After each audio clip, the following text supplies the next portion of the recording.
हमारी संस्कृति, हमारे संस्कार सदा रहें हमारे साथ। सब्सक्राइब करें तिलक। जय भोलेनाथ, जय नागदेव। आप सभी का हमारे कार्यक्रम दर्शन में हार्दिक अभिनंदन। भक्तों, आज हम आप सबको दर्शन करवाने जा रहे हैं एक ऐसे मंदिर के जो द्वापर के समय का प्राचीन और दिव्य नाग मंदिर है। तो आइए दर्शन करते हैं इस प्राचीन भगसू नाग मंदिर के।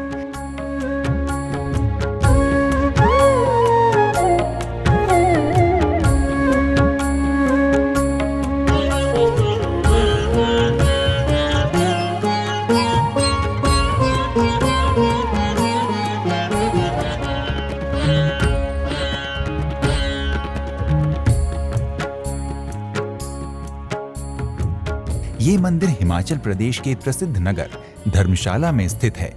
इस मंदिर में पूजा उपासना करने और मन्नत मांगने से अवश्य ही सभी मनोकामनाएं पूर्ण होती हैं। ये मंदिर बहुत प्राचीन है। बताया जाता है कि मंदिर की स्थापना को 9200 वर्ष से अधिक समय हो चुका है। मंदिर के इतिहास के बारे में कहा जाता है कि द्वापर युग में अजमेर राजस्थान के राजा भगसू थे। एक बार उनके राज्य में अकाल पड़ गया तो प्रजा ने राजा से अनुरोध किया कि या तो राज्य में बारिश हो, अन्यथा हम सभी प्रजाजन को ये राज्य छोड़कर किसी अन्य राज्य में शरण लेना पड़ेगा। राजा भगसू ने प्रजा के अनुरोध को स्वीकार किया और हिमालय यात्रा पर निकल पड़े। कहा जाता है कि राजा के पास कुछ दिव्य शक्तियां थीं जो किसी महात्मा की कृपा से राजा को मिली थीं और जिनका प्रयोग राजा उचित समय पर करता था।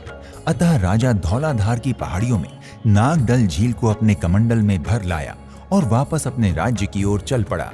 कहा जाता है कि धर्मशाला में पहुंचकर राजा को रात होने लगी, अतः राजा ने यहीं विश्राम किया।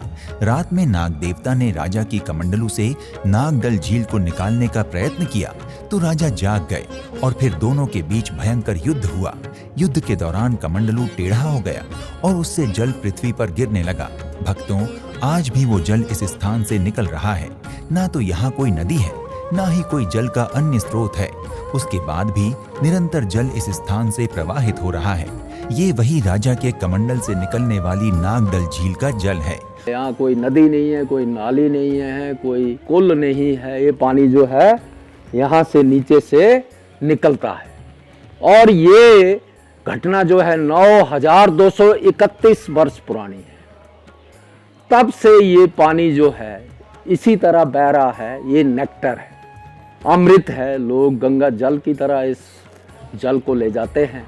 उस युद्ध में राजा की मृत्यु नाग देवता के द्वारा हो गई। मरने से पूर्व ही राजा ने अपनी व्यथा नाग देवता के सम्मुख प्रकट की। तब नाग देवता ने राजा को आश्वासन दिया कि तुम्हारे राज्य में जल बरसेगा और तुमने प्रजा की भलाई के लिए अपने प्राण दिए हैं, अतः यहाँ तुम्हारे नाम से मंदिर बनेगा जिसमें तुम्हारा नाम मेरे नाम से पहले आएगा। भक्तों, तभी से यहाँ मंदिर का निर्माण हुआ।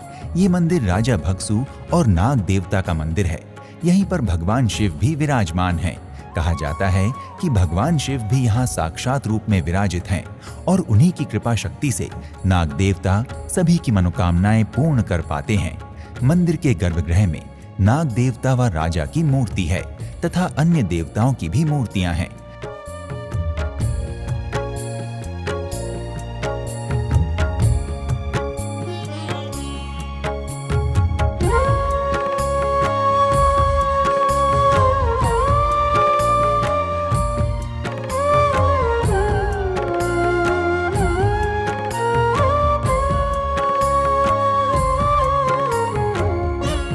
मंदिर परिसर में ही भगवान शिव का भी मंदिर है। श्रद्धालु जन नाग देवता और भगवान शिव से अपनी कामना पूर्ति की प्रार्थना करते हैं और कुछ ही समय में उनकी मनोकामनाएं पूर्ण हो जाती हैं। यहाँ आने वाले लगभग सभी श्रद्धालुओं की मनोकामनाएं अवश्य पूर्ण होती हैं और यही कारण है कि यहाँ दिनों दिन भक्तों की भीड़ बढ़ती जा रही है। मंदिर परिसर से कुछ ही दूरी पर भगसू वाटरफॉल है जिसे देखने दूर दूर से दर्शनार्थी आते हैं और इसमें स्नान करते हैं तथा यहाँ का जल अपने साथ लेकर जाते हैं। कहा जाता है कि मंदिर परिसर में वाटरफॉल का जल पीने से अनेकों प्रकार के रोगों से मुक्ति मिल जाती है।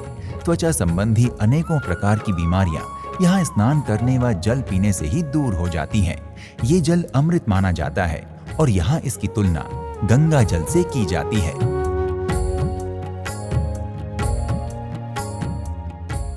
जो इस जल को पीता है वो बहुत ही स्वास्थ्य पाता है, स्वास्थ्य वर्धक है। जो इससे नहाता है वो सारी जो बीमारियां हैं स्किन की दूर होती हैं। यहाँ पर मंदिर निर्माण के समय से ही एक धुएं में अग्नि जल रही है जो कभी शांत नहीं होती। ये धुआं भी दिव्य धुआं है। जब से ये मंदिर बना है तब से ये अग्नि जो है प्रज्वलित है और ये प्रचंड धुआं आज भी चल रहा है। दूर दूर से लोग आते हैं, हमारे देश से नहीं विदेश से लोग भी आते हैं और इसकी इतनी मान्यता है कि जो भी हम यहाँ मांग अपनी रखते हैं, जो मान्यता रखते हैं वो पूर्ण होती है।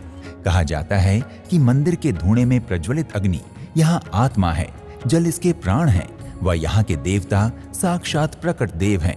अतः ये दिव्य मंदिर है। यहाँ कालांतर में अनेकों साधु सन्यासियों ने तपस्या की है। यहाँ पर 5 गुफाएं हैं जिनमें साधु सन्यासी तप करते थे। इसी स्थान पर साधुओं ने जीवित समाधि भी ली है। इसलिए मंदिर परिसर में बनी समाधियों का सेवा भोग आज भी होता है।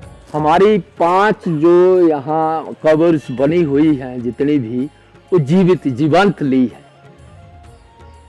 हमारे साधु संतों ने जीवंत जो है यहाँ समाधियाँ ली है और कुछ बाकी रेस्ट ऑफ 9 जो हैं वो समाधियाँ हमारे बड़े बड़े बाबा अखंड जो हमारे बाबा जी थे पहले। ये व्यवस्था जो सरकारी है वो 2006 मई से शुरू हुई है। उससे पहले यहाँ हमारा जो था धुआं जो चलता था या मंदिर की जो सेवा करते थे वो साधु लोग करते थे। 2006 में इस मंदिर का राष्ट्रीयकरण हो गया था।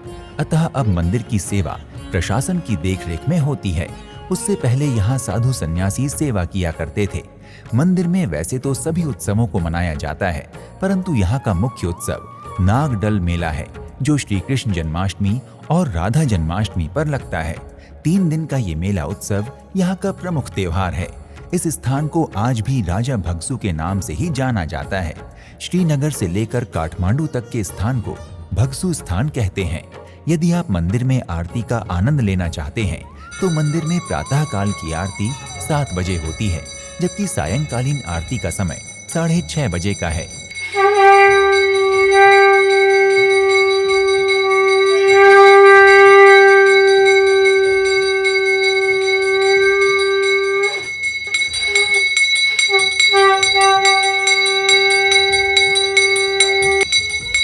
यदि आप भगसू नाग मंदिर के दर्शन करने जा रहे हैं तो आप यहाँ तक देश के विभिन्न शहरों से हवाई, रेल एवं सड़क मार्गों के माध्यम से आसानी से पहुँच सकते हैं।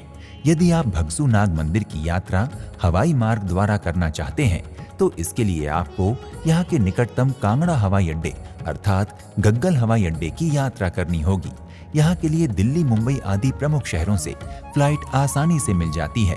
हवाई अड्डे से आसानी से आपको मंदिर की यात्रा के लिए टैक्सी मिल जाएगी। यदि आप भगसू नाग मंदिर की यात्रा रेल मार्ग द्वारा करना चाहते हैं तो पठानकोट रेलवे स्टेशन देश के मुख्य रेल मार्गों से जुड़ा हुआ है। पठानकोट रेलवे स्टेशन पहुंचकर आप टैक्सी अथवा बस द्वारा आसानी से मंदिर की यात्रा कर सकते हैं। इसके अतिरिक्त यदि आप भगसू नाग मंदिर की यात्रा सड़क मार्ग द्वारा करना चाहते हैं तो धर्मशाला आसपास के शहरों के सभी सड़क मार्गों से जुड़ा हुआ है।